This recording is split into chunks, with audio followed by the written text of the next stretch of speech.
আজ আমি আপনাদের শেখাবো আপনারা কিভাবে ফেসবুক ফ্রেন্ডদের আনফ্রেন্ড করবেন। তার আগে আমাদের এই চ্যানেলে নতুন হলে অবশ্যই চ্যানেলটিকে সাবস্ক্রাইব করে পাশে থাকা অল বেল আইকনটি প্রেস করে দেবেন এবং আমাদের এই ভিডিওটি ভালো লাগলে অবশ্যই ভিডিওটি লাইক করবেন। তো প্রথমত কি করবেন, সবার উপরে বাঁ দিকে দেখছেন গোল একটা চিহ্ন, আপনার প্রোফাইল চিহ্ন, ওটার উপরে ক্লিক করবেন। ক্লিক করার পরে আপনারা অ্যাবাউটসে যাবেন। অ্যাবাউটসে যাওয়ার পরে আপনারা কী করবেন, একটু নিচে চলে যাবেন। নিচে গিয়ে দেখতে পারবেন আপনাদের ফ্রেন্ডসের ওপরে ক্লিক করবেন। ক্লিক করার পরে আপনারা যাকে আনফ্রেন্ড করবেন তার নামের সাইডে থ্রি ডট বটনটি আছে, ওটার উপরে ক্লিক করবেন। ক্লিক করার পরে সবার নিচে আপনারা দেখতে পাচ্ছেন যে আনফ্রেন্ড সজীব বিশ্বাস, এই আনফ্রেন্ড অপশনটির উপরে ক্লিক করলেই কিন্তু আপনাদের এমন একটা পেজ আসবে যেখানে আনফ্রেন্ড সজীব বিশ্বাস, এখানে আপনাদের কনফার্ম করতে হবে।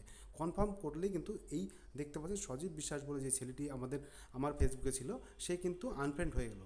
তো এইভাবে আপনাদের ফেসবুক ফ্রেন্ডকে কিন্তু খুব সহজে আনফ্রেন্ড করতে পারবেন। তো ভিডিওটি ভালো লাগলে অবশ্যই ভিডিওটি লাইক করবেন এবং আমাদের এই চ্যানেলটিকে সাবস্ক্রাইব করে না থাকলে অবশ্যই চ্যানেলটিকে সাবস্ক্রাইব করে পাশে থাকা অল বেল আইকনটি প্রেস করে দেবেন। তো ভিডিওটি শেষ পর্যন্ত দেখার জন্য ধন্যবাদ।